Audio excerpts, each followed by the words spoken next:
Começa agora o programa Bem Viver, uma prosa sobre saúde, bem-estar, comida e agroecologia. Produção Rádio Brasil de Fato.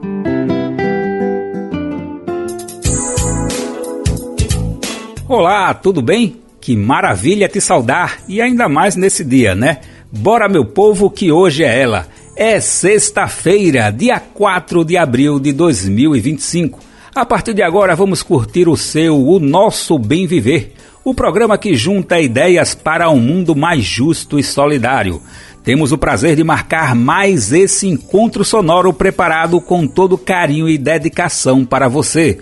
E junto com toda a equipe do Brasil de Fato, eu, Daniel Lamir, tenho o prazer de te acompanhar nessa nossa sintonia do bem.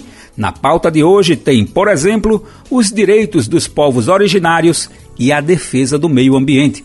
Mas não para por aí não, né? Como você sabe, tem muito mais.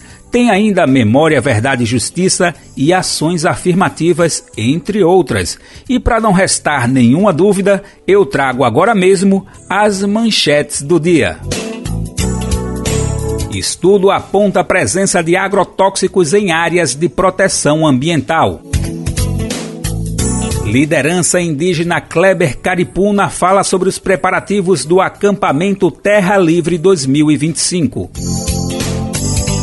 Acervo histórico da ditadura é encontrado abandonado em antigo prédio do IML no Rio.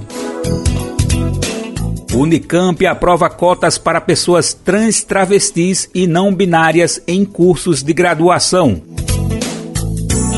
Curso aproxima universidades e movimentos populares para debater a história social do trabalho. É isso, gente. Essas são as prévias de muito mais do Bem Viver, que está só começando. A gente abre o programa destacando os impactos dos agrotóxicos no país. Isso sem esquecer que o Brasil é o maior consumidor desses insumos químicos no mundo. E um levantamento apontou mais um dado grave e alarmante. É que no território nacional, nem mesmo os lugares mais protegidos estão livres de sua contaminação. Um estudo identificou a presença de agrotóxicos em amostras de sedimentos de 6 lagos e áreas alagadas de montanhas. E mais, são áreas intocadas localizadas em 2 parques nacionais brasileiros. A pesquisa contou com participação de pesquisadores da UFRJ, a Universidade Federal do Rio de Janeiro.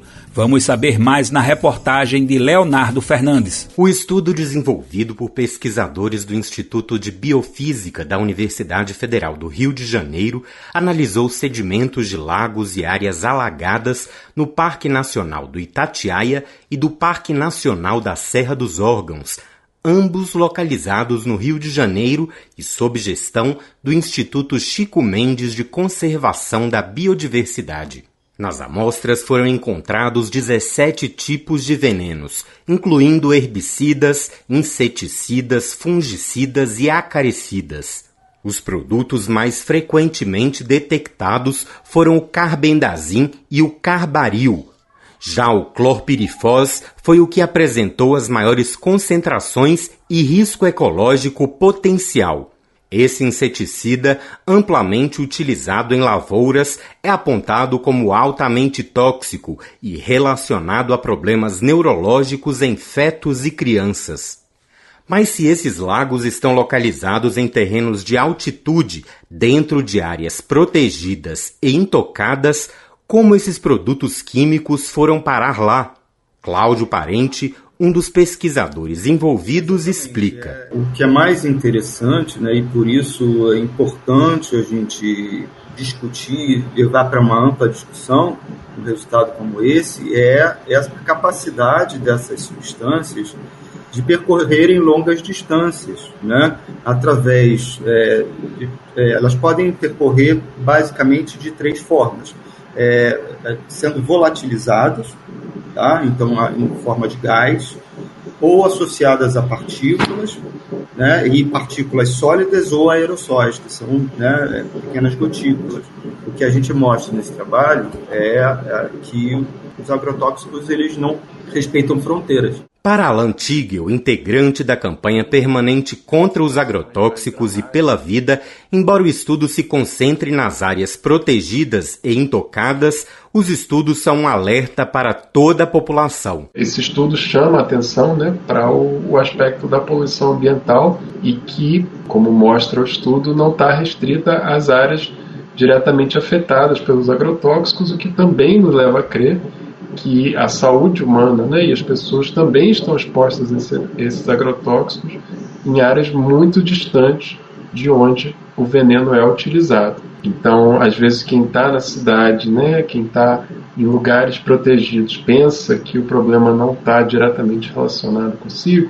Esse estudo traz essa dimensão universal do uso desses elementos químicos. Os alertas foram dados, a pesquisa se soma a uma série de outros estudos científicos que comprovam a relação desses químicos com doenças graves como câncer e má formação fetal, além do grave impacto ambiental. Diante disso, fica a pergunta: o que estamos fazendo para enfrentar este problema? Para o pesquisador Cláudio Parente, são necessárias medidas estruturais. Não há como evitar que moléculas, ou seja, substâncias químicas, viajem por massas de ar e cheguem a uma área de conservação. A única coisa que a gente pode fazer, de fato, inicialmente, fazer uma transição na produção, no nosso modo de produção. Alan Tigel vai na mesma direção, no entanto destaca que pouco se tem avançado nessa pauta nos últimos 2 anos. Não existe uma convivência possível, não existe um uso seguro possível, não existe usar um pouquinho, usar só quando precisa.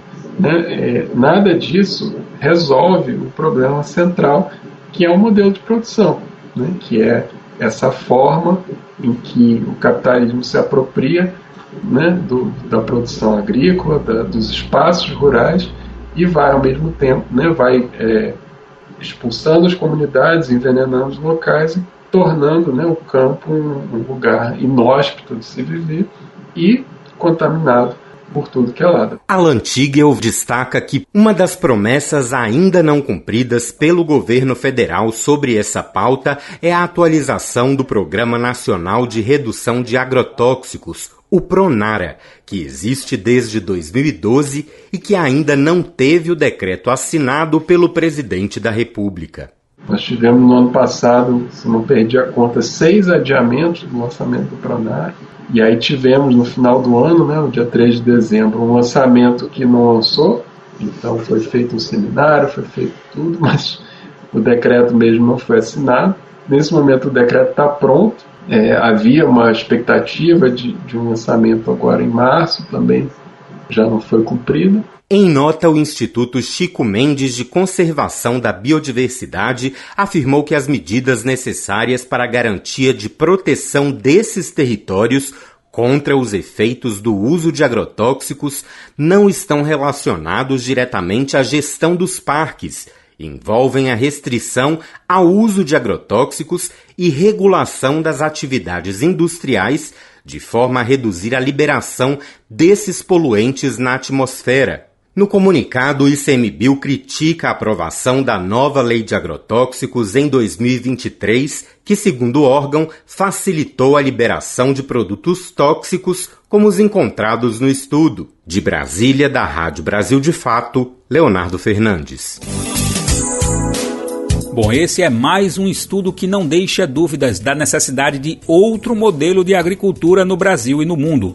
Óbvio que algumas pessoas e comunidades são mais afetadas, pelos venenos agrícolas, mas, em resumo, temos uma destruição geral, com todas as formas de vida no planeta. Não se trata aqui de gostar ou não gostar de uma ou outra forma de agricultura. Se trata, na verdade, da nossa sobrevivência. Se alimentar como um ato político e comida sem veneno, o Armazém do Campo reúne as duas coisas com a agricultura familiar orgânica e agroecológica dos assentamentos da reforma agrária. São várias lojas espalhadas pelo Brasil com produtos do Movimento Sem Terra, MST, além de atividades culturais, cafeteria e almoços coletivos. Encontre o Armazém do Campo mais próximo de você pelas redes sociais e venha. Traga sua família e amigos para conhecer um novo jeito de comer bem. Programa Bem Viver. Sua edição diária sobre saúde, bem-estar, comida e agroecologia.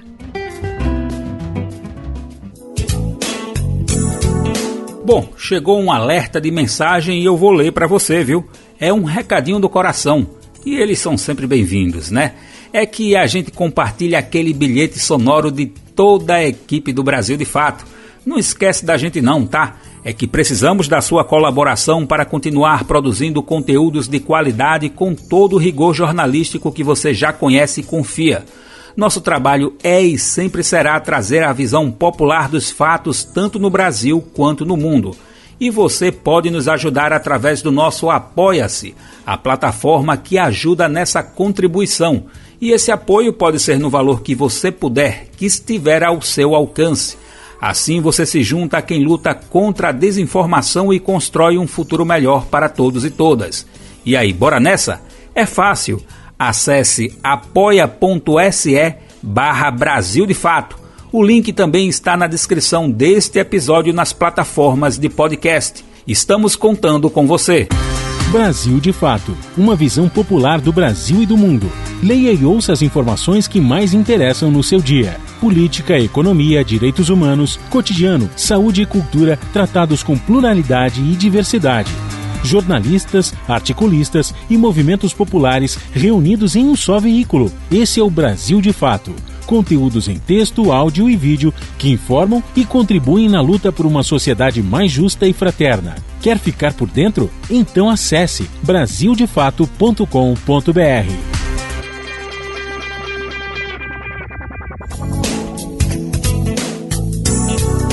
Bom, chegou agora aquele momento da gente sentar e puxar aquela prosa necessária. Pela vinheta que o nosso técnico de áudio, o André Paroche, vai soltar, você já vai saber do que é que eu estou falando, né?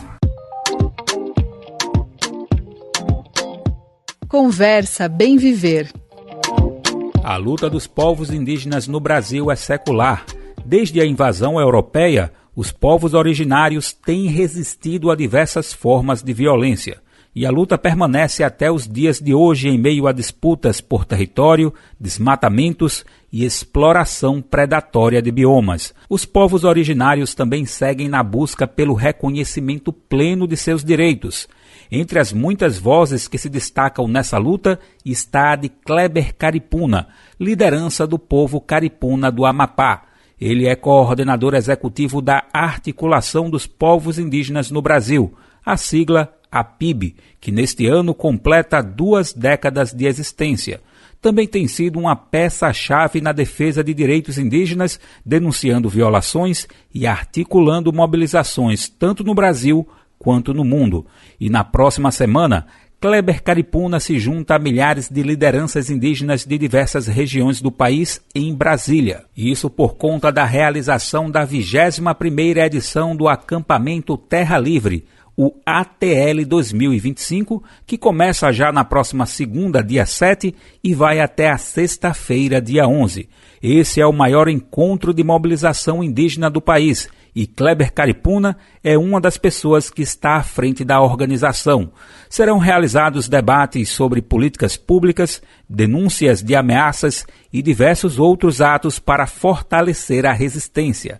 E para falar sobre isso e muito mais, o Conversa Bem Viver de hoje conta com o próprio Kleber Caripuna.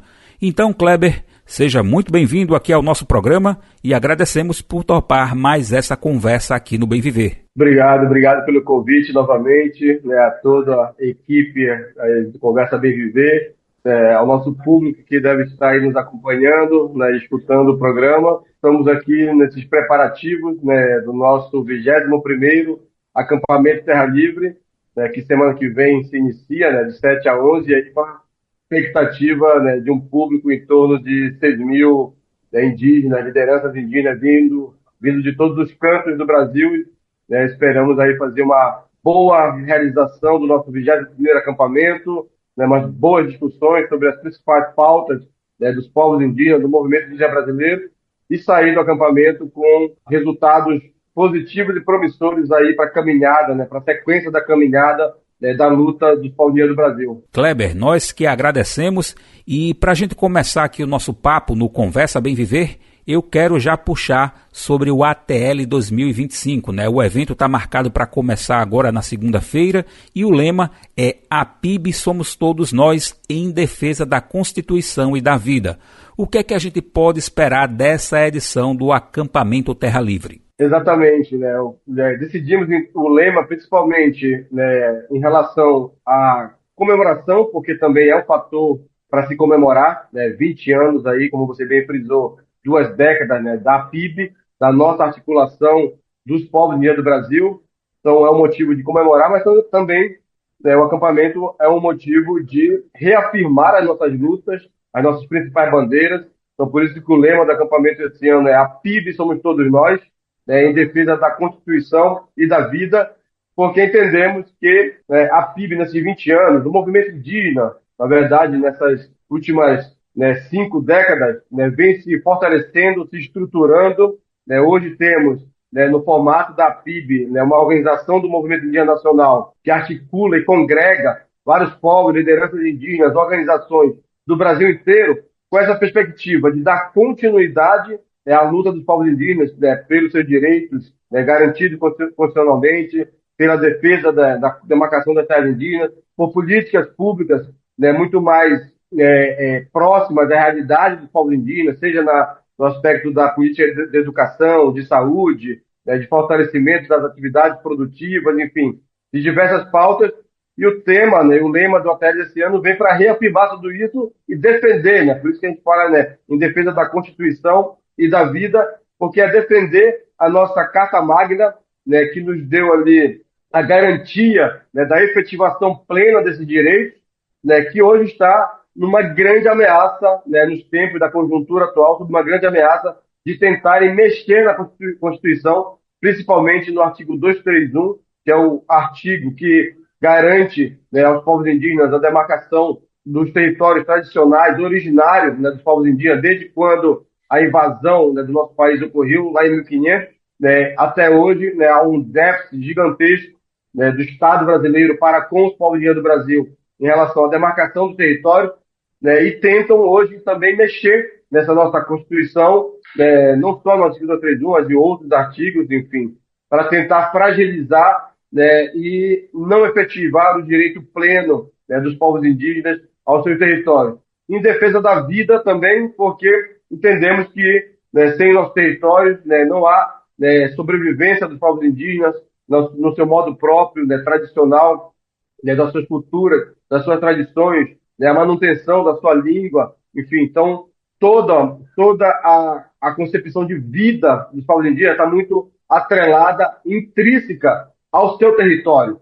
Então, há vários povos hoje que ainda lutam, né, de muitos anos, né, pela efetivação plena do seu território homologado, demarcado, protegido, e essa demanda, né, essa pauta, essa bandeira de luta do movimento indígena, historicamente, ainda continua até hoje, após 36, 37 anos da Constituição brasileira, né, ter garantido o direito, né, de demarcação das terras indígenas no prazo de 5 anos, e ainda temos um déficit gigantesco. Então, por isso que o lema do acampamento desse ano traz referência, né, a essa bandeira de luta, né, a defesa da Constituição, a defesa da vida, né, para os povos indígenas do Brasil como um todo. Kleber, para a gente continuar falando, né, justamente sobre esse déficit na questão da demarcação de terras indígenas, quais são as análises, né, o que é que os povos indígenas têm avaliado sobre os próximos passos que podem e devem ser dados pelo governo federal, pelo Estado brasileiro nesse sentido?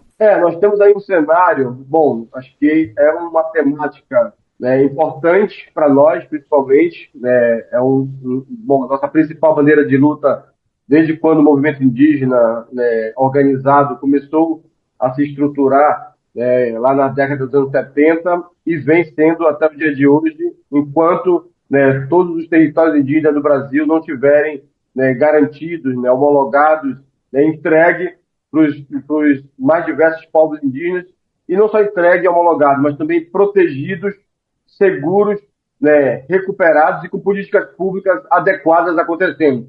Então, enquanto isso não ocorrer, o movimento indígena vai estar lutando, seja em que governo for, né, seja no governo, né, da direita, seja no governo da esquerda, né, que é um governo muito mais, né, aliado, muito mais próximo das nossas pautas de bandeiras de luta, e apostamos muito, né, na época das eleições de 2022, né, no governo Lula, né, no possível governo Lula 3 lá na época, apostamos muito porque foi uma bandeira também de campanha, né, do presidente Lula. Infelizmente, a conjuntura política deixada, né, pelo governo anterior e a conformação que se formou no Congresso Nacional a partir das eleições de 2022 nos impedem hoje, né, de avançar com a demarcação das terras indígenas como a gente gostaria que avançasse e como foi prometido na campanha pelo presidente Lula. Então, a gente tem ainda um déficit gigantesco, né, há dados oficiais, né, da FUNAI, da Fundação Nacional dos Povos Indígenas, né, que, né, traz aí número de mais de 400 terras indígenas ainda, né, por se regularizar. Há dados de organizações indigenistas, né, e ambientalistas parceiras, como é o caso do CIMI, né, do Conselho Indigenista Missionário, e do ISA, né, do Instituto Socioambiental, que trazem que esse número é muito maior, né, chegam até falar em números de mais de 1.000 terras indígenas ainda para regularização em todo o Brasil. Então, a demanda ela é muito grande ainda. A gente vê um compromisso político, né, do atual governo para tentar avançar com essa pauta, mas não há um compromisso estrutural, né, orçamentário, estrutural, né, e uma conformação, né, necessária de atores, tanto, né, principalmente puxada pelo Poder Executivo, mas também que envolva o Poder Legislativo e o Poder Judiciário, para se garantir a efetividade plena, né, desse direito. Hoje nós estamos vivendo um cenário, na verdade, o contrário, de ataque ao direito de demarcação das terras indígenas do Brasil.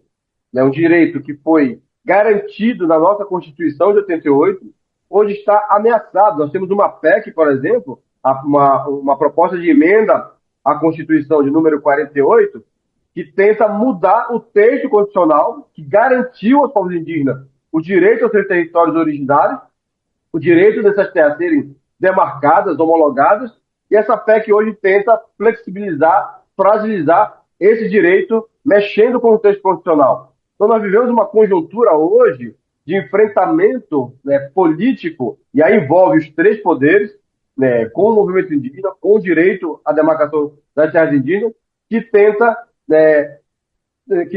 não efetivar plenamente esse direito de demarcação das terras. Foi aprovado, né, há toda uma discussão já de anos relacionados ao debate sobre o marco temporal. A Suprema Corte Brasileira, em setembro de 2023, né, decretou a inconstitucionalidade dessa tese do marco temporal, em setembro, né, no julgamento, né, ali da repercussão geral, no caso dos povos Xoclen, lá no sul, né, do país, né, que seria aplicada, se fosse aprovada essa tese, seria aplicada para todos os territórios indígenas do Brasil inteiro, e o Supremo entendeu que a tese ela é inconstitucional, que ela não se pode fixar a um direito que é originário, você não pode fixar marco temporal de quando que esses povos teriam ou não direito, dado a história do nosso país de invasão desde 1500.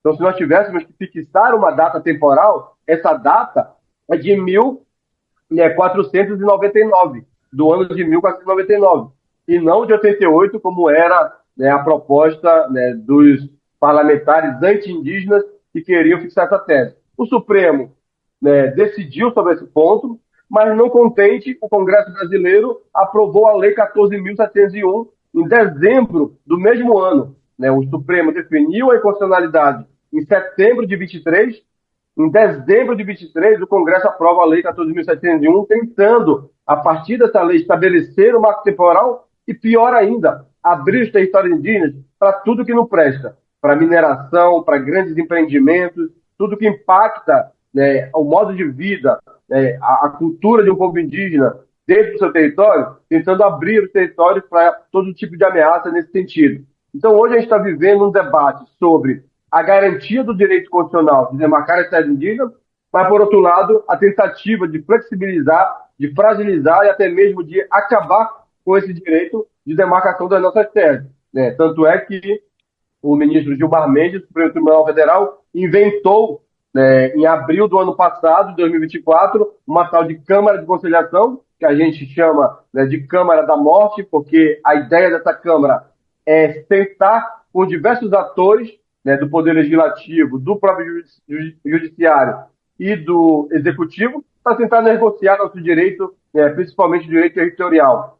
Ainda mais trazendo agora, recentemente, né, para dentro dessa Câmara, um debate, por exemplo, sobre mineração das terras indígenas. Então, para a gente, né, hoje, a conjuntura, ela nos traz uma grande ameaça, né, para os direitos dos povos indígenas, não só o direito de demarcação, mas para outro direito dos povos indígenas. E com o acampamento Terra Livre desse ano, né, a PIB Somos Todos Nós, em defesa da Constituição e da vida, vai trazer debates nesse sentido de reafirmar o direito originário dos povos indígenas aos seus territórios e tentar garantir um avanço ainda neste governo, que não avançou como a gente queria na demarcação das terras indígenas, né? Nós fizemos parte da comissão do grupo de trabalho na transição de governo, né, que possibilitou, por exemplo, a criação do Ministério dos Povos Indígenas, e lá, na transição de governo, nós colocamos como uma das principais atribuições do Ministério a demarcação dos territórios indígenas.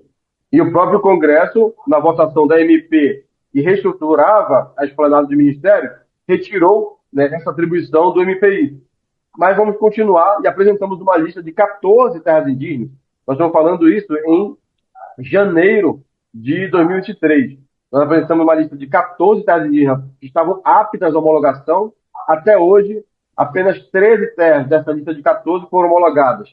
E ainda o déficit que há sobre as terras indígenas que estão para emissão de portaria declaratória no Ministério da Justiça e que precisam também avançar. Então, são enfrentamentos que nós vamos fazer no campo no acampamento Terra Livre para avançar nesses próximos anos aí que faltam, para findar este governo, né? Ano que vem é um ano eleitoral, enfim, tem toda uma conjuntura, né, política do processo eleitoral do ano que vem que não nos traz muita certeza do que vai ocorrer nas eleições de 2026, e que a gente precisa agora efetivar esse direito e avançar ao máximo, né, na demarcação das terras indígenas no Brasil. Kleber, e a gente acompanhando nessa tua análise do cenário, teu olhar sobre essa conjuntura nacional, a gente sabe, né, que o próprio ATL sempre acompanha tudo isso que vem acontecendo no país, né, vem ano a ano trazendo essa relação direta.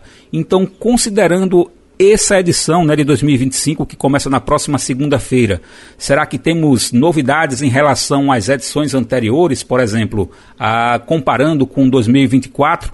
Tem alguma coisa nova aí que poderia ou não já se adiantar, né, sobre essa programação de 2025? É surpresa, pessoal. Todos vocês têm que vir para o acampamento Terra Livre para ver o que a gente vai ter de programação. Mas sim, a gente tem, acho que é um ATL histórico para a gente, 20 anos da PIB.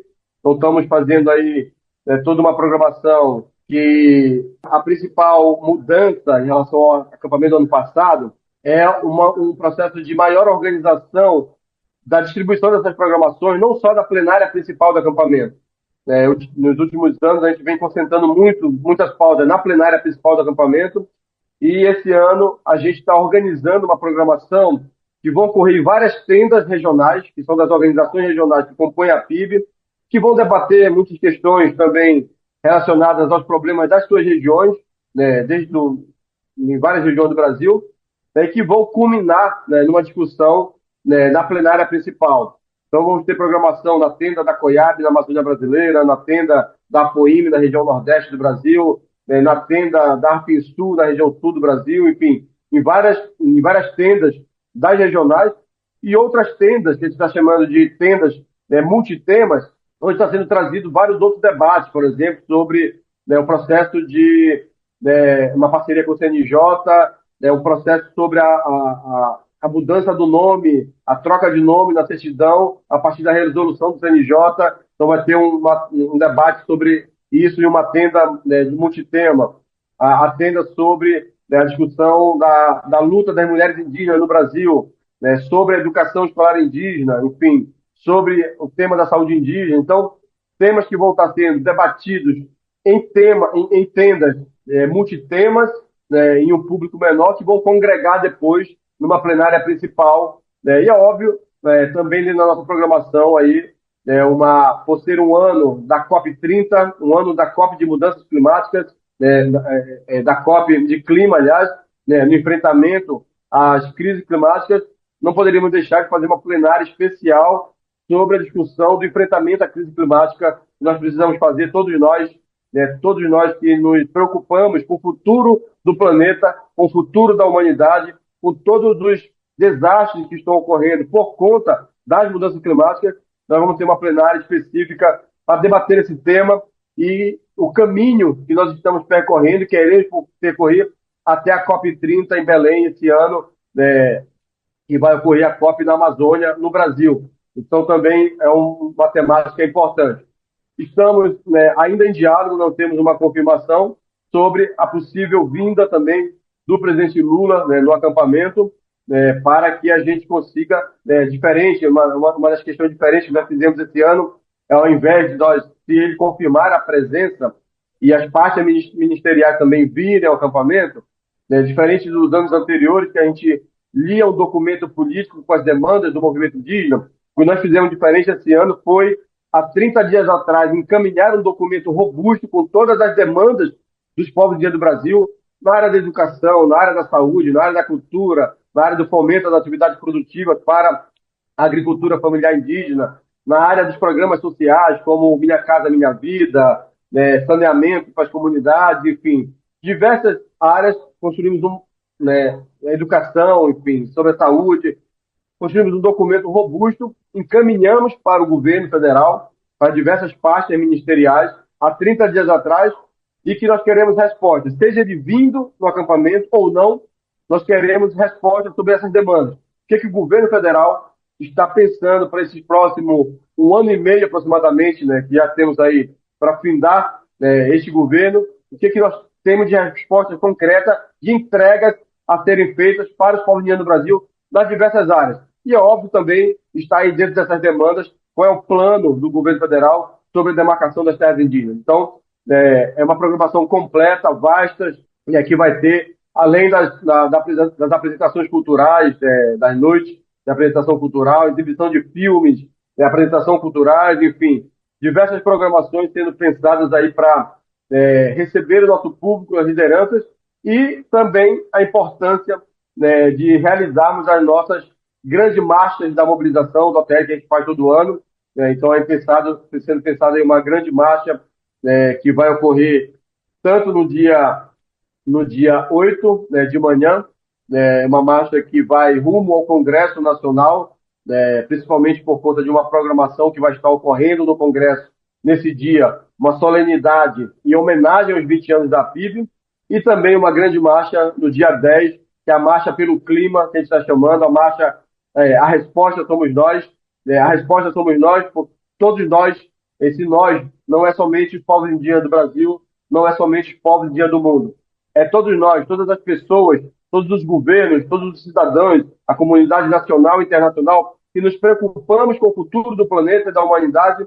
Nós estamos chamando essa marcha que a resposta somos nós, porque só nós podemos fazer esse enfrentamento à crise climática e conseguir entregarmos para a nossa futura geração um planeta com mais bem viver para todos nós. Então, no dia 10 teremos essa marcha também, que culmina com todo o debate sobre o enfrentamento à crise climática. Então, uma programação diversa, de 7 a 11, na verdade já começamos no dia 6, muita liderança chegando no dia 5, no dia 6.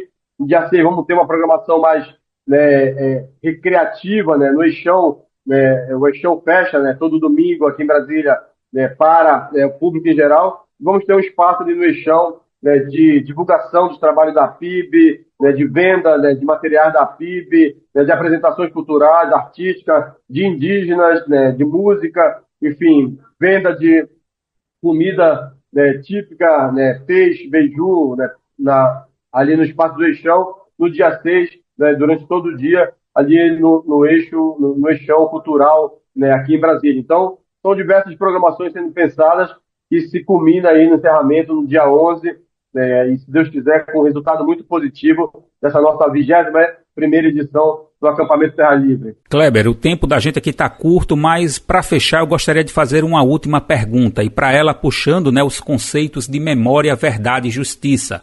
A gente sabe que esses são conceitos importantes por muitos motivos. Um deles é o entendimento de que as injustiças do passado ainda impactam no hoje e podem impactar também no futuro, né?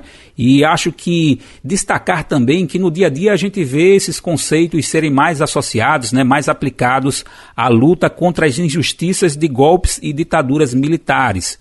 A gente acho que vale até lembrar aqui, né, uma tirania da qual os próprios povos indígenas também foram vítimas. Mas na questão específica dos povos originários, a gente não fala apenas de injustiças institucionais de décadas atrás, né? São injustiças de séculos atrás. E sabendo que as invasões europeias, né, que aconteceram há mais de 500 anos, ainda impactam e trazem injustiça aos povos hoje em dia, vai a última pergunta aqui.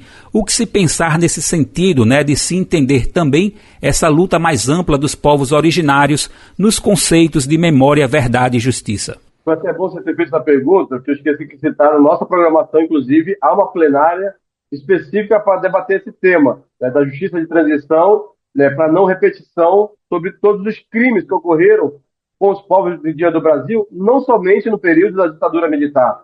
A gente está trabalhando esse processo de criminalização, violência e violações contra os povos indígenas do Brasil desde a invasão europeia, desde a chegada, né, dos invasores no nosso país, e que até o dia de hoje é reflexo de todo esse processo colonizador, né, em relação aos povos indígenas. Então vamos ter um debate específico sobre isso, sobre esse tema. A PIB vem há aproximadamente 2 anos já, em conjunto com o Ministério Público Federal, na parceria também com o Observatório de Direitos Indígenas da Universidade de Brasília e também com o Instituto Relacionais, trabalhando um debate específico sobre esse tema, sobre a memória, a verdade e justiça para não repetição, né, para reparação e não repetição dos crimes, violações, violências que foram cometidas com o povo indígena do Brasil ao longo da história como um todo e que ainda persistem no dia de hoje.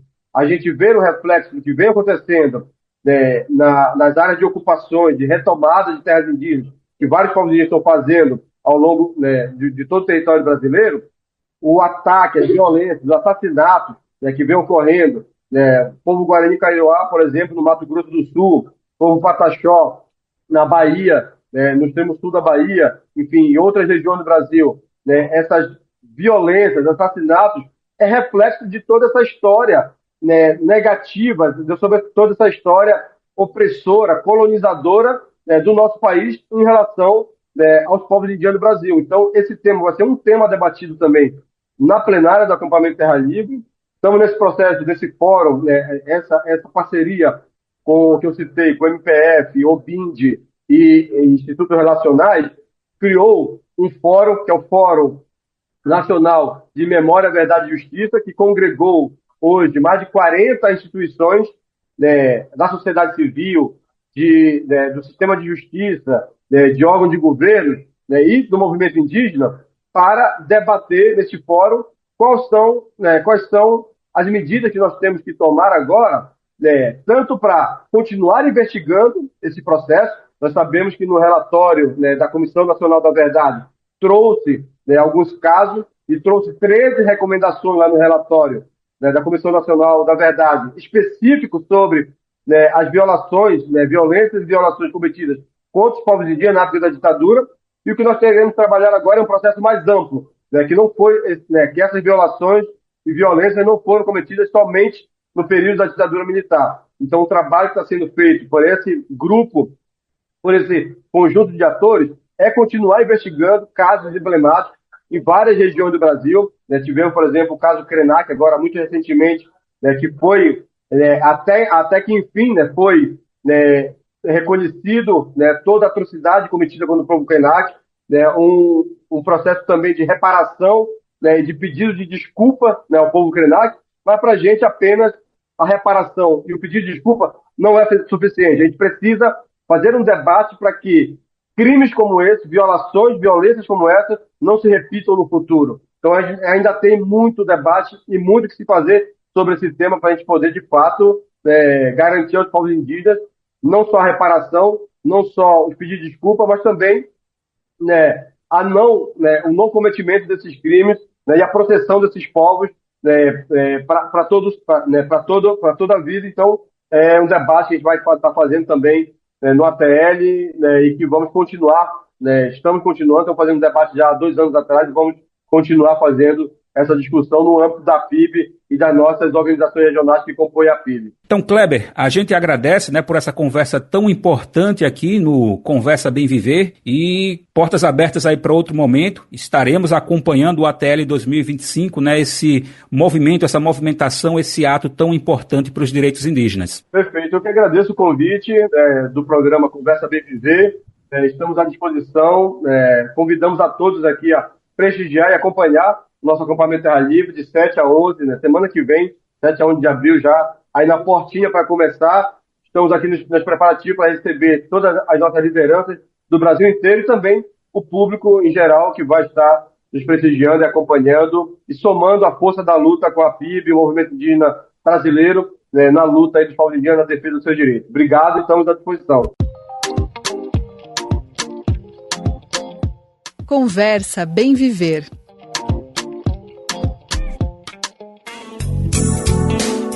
Só para reforçar, na próxima semana vamos seguir destacando o ATL 2025 aqui no programa. Outra importante mobilização com espaço garantido nas nossas pautas é o conhecido Abril Vermelho, ou a tradicional Jornada Nacional de Lutas em Defesa da Reforma Agrária. Ela é realizada pelo MST, o Movimento dos Trabalhadores Rurais Sem Terra. Durante o mês estão previstas mobilizações de caráter massivo. São marchas, atos, protestos, formações, solidariedade e ocupação no enfrentamento à concentração de terras no país. O lema deste ano de 2025 é Ocupar para o Brasil Alimentar. Então se liga com a gente que a partir da próxima segunda-feira a gente já traz mais detalhes do assunto. O Brasil de Fato te apresenta lideranças do movimento popular. Eu sou Samuel, sou do Movimento dos Pequenos Agricultores, movimento que está hoje organizado em 19 estados do Brasil, e temos como principal bandeira de luta a produção de alimento saudável em respeito à natureza, para alimentar todo o povo brasileiro e construir a soberania alimentar. E se você quiser conhecer um pouco mais do nosso trabalho, das nossas ações, pode nos seguir no Instagram, no @MPA Brasil, e também se você quiser ter acesso aos nossos alimentos, pode seguir o Instagram das Redes dos Raízes do Brasil, do Rio de Janeiro, da Bahia, de Sergipe e do Piauí, onde você pode também conhecer esse instrumento nosso de propagar e comercializar a produção da agricultura camponesa. Então é isso, nos segue e vem construir essa luta com nós. Programa Bem Viver. E olhando o relógio aqui, eu vi que chegou aquele momento. Qual deles? O do recadinho que deixa muita gente pelo país cheia de orgulho. É que estamos em rede, minha gente. Sou eu, é você e são muitas outras pessoas pelo nosso Brasilzão. O Bem Viver faz parte de uma rede incrível de parcerias que retransmite o programa por todo o país. São emissoras espalhadas em todas as regiões que recebem e compartilham nossas edições diárias. Lembrando o assunto, aproveitamos ainda para mandar aquele abraço especial a todo mundo que faz essa articulação acontecer. E o que é bom pode ficar ainda melhor, é que essa rede ainda pode crescer. Você, por exemplo, faz parte de uma rádio e quer se juntar a essa parceria? Para isso, é só se cadastrar no nosso site e o passo a passo é bem simples, tá? Entra em brasildefato.com.br e por lá você procura a seção Rádio Agência. Ao chegar nesse espaço, você vai ver o link Seja Parceiro. Depois disso é só preencher um formulário e tá tudo pronto. Mas a gente também não pode se esquecer das nossas parcerias nas plataformas de podcasts. Além de sintonizar nas rádios, você também pode ouvir e assinar o Bem Viver de forma digital. Assim você acompanha no seu ritmo a hora que quiser. É só acessar o site do Brasil de Fato ou procurar no Spotify, Deezer, iTunes e Google Podcasts. Racismo em Pauta. É comum a gente ouvir a expressão cabelo ruim quando alguém se refere ao cabelo afro, devido à sua textura crespa. A ideia vem da cultura de que bom é ter cabelo liso, mas além de equivocado, esse é um termo muito racista, que prejudica a autoafirmação da estética negra. Em vez de cabelo ruim, fale cabelo crespo ou cacheado. Racismo em Pauta, uma campanha Senado Federal. E agora a gente volta a destacar os conceitos de memória, verdade e justiça aqui no Bem Viver. Desta vez com uma situação curiosa e preocupante ao mesmo tempo. É que um acervo histórico da ditadura militar foi encontrado abandonado em antigo prédio do IML no Rio. O caso foi identificado após inspeção do MPF, o Ministério Público Federal.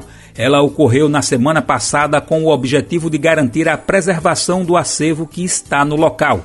Os detalhes com Jaqueline Deister, do BDF Rio. Uma visita realizada pelo Ministério Público Federal ao prédio do antigo IML da Lapa, no Rio, pode revelar novos detalhes do aparelho repressivo da ditadura militar no país. A ação do MPF foi realizada em parceria com órgãos públicos e coletivos da sociedade civil. Na inspeção, foram identificados registros datados das décadas de 1930 e 1960, além de materiais que podem conter informações relevantes sobre desaparecidos políticos.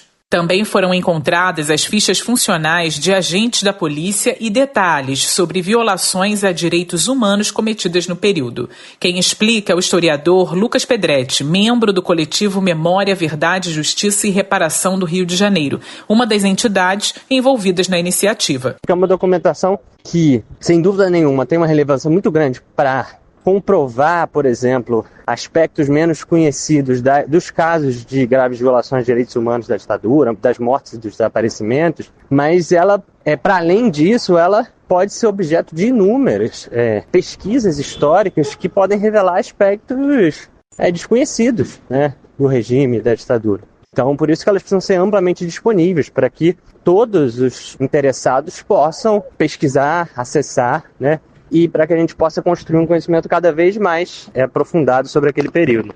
Segundo o pesquisador Pedretti, o objetivo do MPF e das outras entidades envolvidas na visita é a preservação do acervo encontrado no prédio. O edifício, na região central do Rio de Janeiro, abrigou o Instituto Médico Legal por mais de 60 anos e está desativado desde 2009, quando o IML foi transferido para outro lugar. A gente compreende que essa documentação de inequívoco valor histórico, ela precisa ser destinada para o Arquivo Público do Estado do Rio de Janeiro, né? Onde ela deve ser incorporada à documentação do DOPS, que já está lá desde os anos 90, de forma amplamente disponível, pública, né? Então, nosso esforço no âmbito do inquérito nesse momento é o de garantir que seja feita essa transferência, que a polícia transfira essa documentação para o Arquivo Público do Rio de Janeiro, onde ela vai ser devidamente higienizada, tratada, identificada, enfim, para posteriormente ser disponibilizada nos termos da Lei de Acesso à Informação.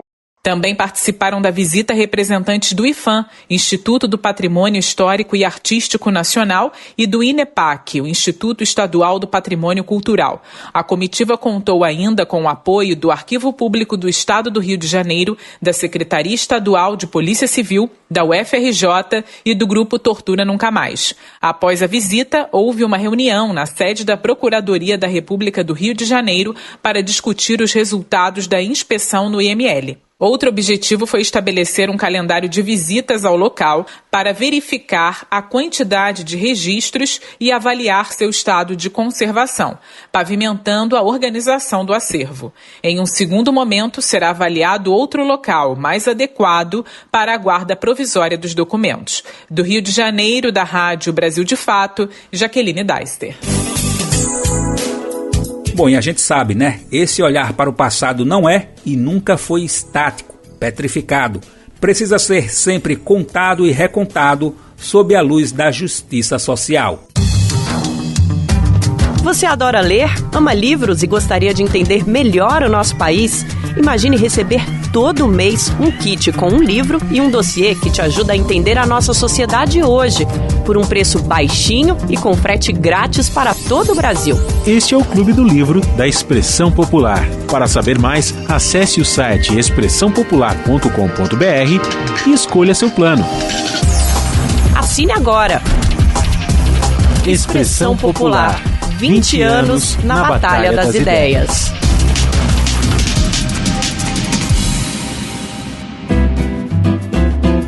Você está ouvindo o programa Bem Viver, uma prosa sobre saúde, bem-estar, comida e agroecologia.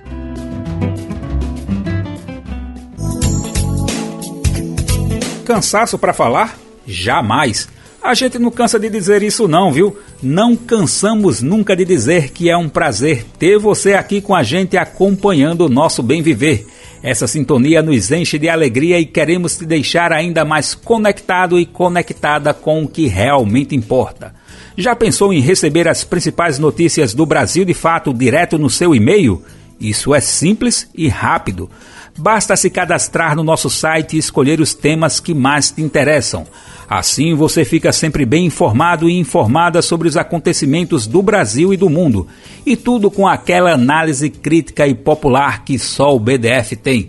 Acesse agora brasildefato.com.br/boletim. Eu vou repetir aqui, tá? brasildefato.com.br/boletim. Fique por dentro e se informe com a gente. E a gente traz um papo agora sobre políticas afirmativas. É que a Unicamp aprovou cotas para pessoas trans, travestis e não binárias em graduações. Por unanimidade, os cursos terão de 1 a 2 vagas reservadas para essa população. A reportagem é de Adele Robiches, com locução de Douglas Matos. O Conselho Universitário da Unicamp, a Universidade Estadual de Campinas, no estado de São Paulo, aprovou por unanimidade a criação de um sistema de cotas para pessoas trans, travestis e não binárias nos cursos de graduação. As vagas reservadas vão estar disponíveis no edital Enem Unicamp e poderão ser acessadas tanto por estudantes de escolas públicas quanto privadas. A nova política estabelece que cursos com até 30 vagas regulares devem reservar ao menos uma para essa população, enquanto os cursos com 30 ou mais vagas devem oferecer 2. As unidades acadêmicas poderão ainda decidir se essas vagas serão regulares ou adicionais. Caso sejam adicionais, não haverá obrigatoriedade de preenchimento. Nos casos em que as vagas forem retiradas da ampla concorrência, metade delas será destinada a candidatos pretos, pardos e indígenas. O ingresso dos candidatos será baseado em autodeclaração, acompanhada de um relato de vida que será avaliado por uma comissão de verificação. Segundo a Conveste, que é a comissão permanente para os vestibulares da Unicamp no vestibular 2025, 279 candidatos se inscreveram com nome social. Desses, 40 foram convocados. Os cursos mais procurados para esse grupo foram Artes Visuais, Ciências Biológicas e Medicina. A decisão é resultado de articulações entre movimentos populares, estudantes e a reitoria, num acordo firmado na greve dos alunos de 2023. O grupo argumenta que a política se alinha às ações afirmativas da universidade e responde à exclusão histórica da população trans do ensino superior. Atualmente, pelo menos 13 universidades federais e estaduais no país já adotam algum tipo de reserva de vagas para essa população. No X, ou X, ex-Twitter, a deputada federal Érica Hilton, do PSOL, comemorou a aprovação da medida, que ela classificou como uma vitória da educação pública, da comunidade estudantil, da população trans e da própria Unicamp. A parlamentar esteve no campus da universidade em 25 de março, quando participou de uma discussão sobre a pauta. De São Paulo, da Rádio Brasil de Fato, com reportagem de Adele Robiches. Locução, Douglas Matos. Bom, eu acho que é sempre importante a gente reforçar que criar espaços específicos para essas pessoas na educação superior não é e nunca foi um privilégio. É uma medida de equidade. Afinal, políticas como essa não tiram oportunidades de outros grupos. Elas ampliam o acesso a quem sempre sofreu com a marginalização. Além disso, ampliar a presença do público trans, travestis e de pessoas não binárias contribui para diversificar saberes. É dessa forma que transformamos para melhor ambientes institucionais e ainda combatemos preconceitos. É um caminho para tornar a universidade um espaço verdadeiramente democrático e representativo. Então, bora com mais uma do mundo acadêmico? A gente destaca agora um curso que aproxima universidades e movimentos populares. Essa junção é feita para debater a história social do trabalho. A iniciativa que vamos ouvir agora é tocada na UFRJ, Universidade Federal do Rio de Janeiro, mais especificamente pelo Laboratório de Estudos de Histórias dos Mundos do Trabalho, e ela terá 7 módulos. Os detalhes novamente com ela, Jaqueline Deister. O Laboratório de Estudos de Histórias dos Mundos do Trabalho realizará, a partir de maio, o minicurso de extensão Fontes, Arquivos e História Social do Trabalho. A iniciativa reúne professores e estudantes do Instituto de História da Universidade Federal do Rio de Janeiro. Também participam outras universidades interessadas nos debates e na pesquisa de temáticas relacionadas à história social do trabalho e dos movimentos sociais. Ao todo, 7 oficinas presenciais serão oferecidas pela formação. O minicurso abordará temáticas de metodologias e fontes de pesquisa no campo da história social do trabalho, com foco em arquivos, história oral e sistematização de dados. De acordo com o coordenador do laboratório, Paulo Fontes, a formação surgiu ano passado, após um curso sobre introdução à história social do trabalho no Brasil. Esse curso ele é composto de 7 oficinas, né? Oficinas que discutem desde o que é história pública, né, de como a gente pode divulgar, criar instrumentos de divulgação da história do trabalho e da história em geral para um público mais amplo. Oficinas sobre arquivos, né, onde pesquisar sobre a história do trabalho no Brasil, desde arquivos consagrados, como obviamente o Arquivo Nacional, até arquivos menos conhecidos, arquivos privados de organizações, como o próprio MST, a Central Única dos Trabalhadores, enfim, arquivos de sindicatos, mas também arquivos da Justiça do Trabalho. As oficinas oferecidas em 2 períodos, vespertino e noturno, de maio a novembro, também tratam sobre a pesquisa em acervo internacional. Elas também exploram ferramentas como o Family Search, para mostrar como registros genealógicos podem revelar trajetórias profissionais, familiares e fluxos migratórios, como explica Paulo Fontes. A gente acredita muito nessa troca de saberes entre a universidade, a escola pública, e os movimentos sociais. E sim, as oficinas elas vão ter uma abordagem teórica, conceitual, mas também prática. Elas vão também estimular que os participantes coloquem a mão na massa, pensem um pouco sobre como a história, como o conhecimento histórico, como as metodologias da história, em particular da história social e mais particularmente ainda da história social do trabalho, podem ser importantes para a vida social de uma maneira geral, para a construção das identidades sociais, para a memória do país. As vagas para a edição presencial do curso deste ano esgotaram em menos de uma semana. O Laboratório de Estudos pretende oferecer uma versão online no futuro. A formação do Laboratório de Estudos de Histórias dos Mundos do Trabalho tem parceria com o Laboratório de Conexões Atlânticas da Pontifícia Universidade Católica, a PUC-Rio. Também conta com a participação do Núcleo de Estudos de Políticas e História Social da Universidade Federal Rural do Rio de Janeiro. Do Rio de Janeiro, da Rádio Brasil de Fato, Jaqueline Deister.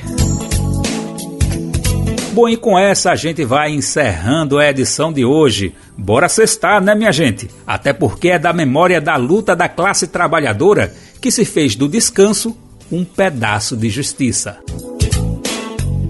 E a edição do Bem Viver desta sexta-feira fica por aqui. Lembrando que você pode nos ouvir na Rádio Brasil de Fato 98,9 FM na Grande São Paulo ou no site brasildefato.com.br. O programa vai ao ar também em diversas rádios pelo país. A lista completinha dessas emissoras que retransmitem o Bem Viver você encontra no nosso site na matéria de divulgação diária do programa.